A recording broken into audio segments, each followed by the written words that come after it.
महाराष्ट्र के मंत्री गिरीश महाजन ने नागपुर में विभिन्न मुद्दों पर बात की। उन्होंने नासिक और रायगढ़ में पालक मंत्री पद की चर्चा, कुंभ मेले की बेहतर व्यवस्था, मुख्यमंत्री की मंत्रालय में उपस्थिति की हिदायत पर और ऐसे ही अन्य कई मुद्दे पर बातचीत की। नाही, खात्रीलायक असं काही नाही। आपल्याला सर्वांना कल्पना आहे की दोन ठिकाणी रायगड आणि नाशिक ठिकाणी आमच्या तिन्ही पक्षांमध्ये थोडं सगळ्यांची मागणी पालकमंत्री करा आम्हाला त्या ठिकाणी म्हणून आहे।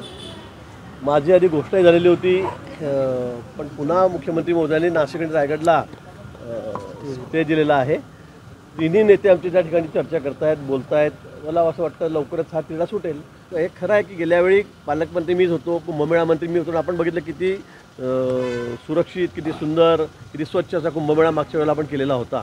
आणि म्हणून मला असं वाटतं की या वेळेला जर तसंच राहिली परिस्थिती तर अधिक त्याच्यामध्ये आम्हाला काम करण्याचं सोयीचं होईल। आणि म्हणून आमची मागणी मंत्रालयामध्ये मंत्री असले पाहिजेत, अन्यथा आपण दौरेच करतोय किंवा मंत्रालयात येत नाही असं अनेक वेळा तक्रारी। मी आता 35 वर्ष झाले आमदार आहे, मला या संदर्भामध्ये बरीचशी माहिती आहे। काही मंत्री असतात पूर्वीपासून मी बघतोय की मग ते मंत्रालयामध्ये येतच नाहीत, घरी बसून कारभार करतील बंगल्यावर किंवा मतदारसंघात किंवा दुसऱ्या जिल्ह्यात दौरे करतात। पण मंत्रालयातही राज्यभरातून येणारे लोक त्या ठिकाणी असतात, आपल्या अडचणी घेऊन, तक्रारी घेऊन। त्यांच्या तक्रारीचं निवारण झालं पाहिजे यासाठी मंत्री हे ॲटलिस्ट 2 दिवस तरी मंत्रालयामध्ये असले पाहिजे असं कंपल्सरीच मी म्हणेल। अशा सूचना मुख्यमंत्री महोदयांनी सर्वांना दिलेल्या आहेत आणि त्या योग्य आहेत। त्यावेळेला त्याला सुधारित प्रशासकीय मान्यता देण्यात आलेली आहे।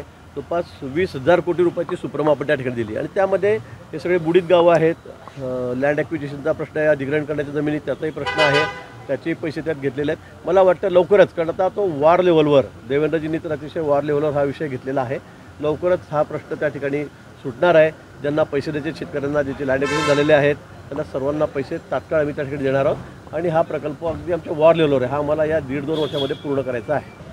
प्रत्येकाला आता काहीतरी मोठं विनाकारण कुठेतरी विषय काढायचे, म्हणजे काँग्रेस, शरद पवार, उद्धवजींना तर अतिशय रात्रंदिवस स्वप्नच पडतं की ते विमस खराब आहे म्हणून।